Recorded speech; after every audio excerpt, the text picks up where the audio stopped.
In the deep mountains of southern West Virginia, tucked along a narrow creek in McDowell County, sits a small town called Bradshaw. Today it's quiet, just a few homes, a road, and memories. But 100 years ago, that holler roared with life. Before coal, the land around Bradshaw was wilderness. Families lived scattered along the creeks, farming hillsides, hunting, and cutting timber. Life was hard, but it was independent. You worked for yourself, not a company. That would soon change. In the early 1900s, railroads pushed into McDowell County, and where the tracks went, coal towns followed. Around 1919, the Bradshaw Coal Company built a camp here. Almost overnight, the mountainside filled with houses. Miners came from everywhere: Virginia, Kentucky, North Carolina, even immigrants from Europe. Different accents, different cultures, but all chasing the same thing: a paycheck. The company owned everything: the houses, the store, the school, even the land under your feet. You didn't just live in Bradshaw, you lived in the company's Bradshaw. Every morning before daylight, men walked up to the temple.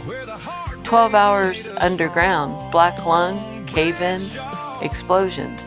It was dangerous work, but it fed families. At night, the town came alive.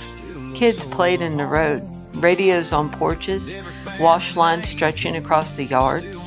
Bradshaw wasn't rich, but it was full. During World War II, coal from McDowell County powered America. Steel mills, ships, trains. Towns like Bradshaw worked around the clock. The mines ran day and night, and the hollow glowed under temple lights. For a brief time, this little town helped fuel the entire nation. After the war, everything changed. Machines replaced miners. One machine could do the work of a dozen men. Jobs disappeared almost overnight. Families packed up and left. Ohio, Michigan, Indiana, entire streets slowly went dark.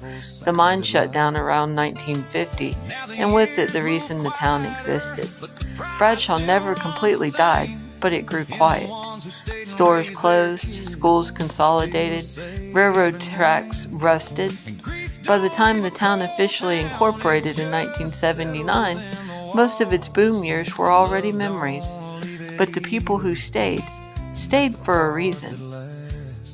This wasn't just where they worked, it was home. Grandparents, church cemeteries, front porch stories. Roots ran deeper than coal seams.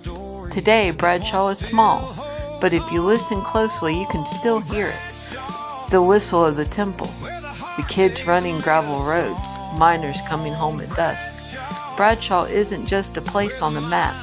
It's a story repeated across Appalachia, a town built by coal, tested by loss, and remembered by the people who carry it with them. Because towns don't disappear, they live on in the families who came from them. The story of Bradshaw isn't just about coal.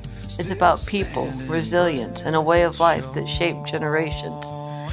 We may bend, but we won't break, and we'll continue to live our lives day in and day out in the ways that we always have, showing our spirit, our unbreakable spirit, and continuing to show our heritage through our long line of traditions and through our neighbors and through the stories that make this town so great. So when you look at Bradshaw, don't just see a dying town. See a town that has people who have stood firm for years and will continue to. Because like I said, we may bend, but we won't break.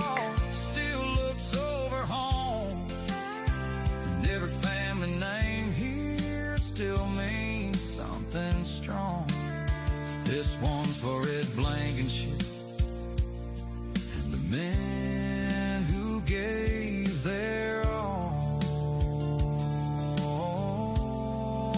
This one's for the families. This one's for the hearts still beating in Bradshaw.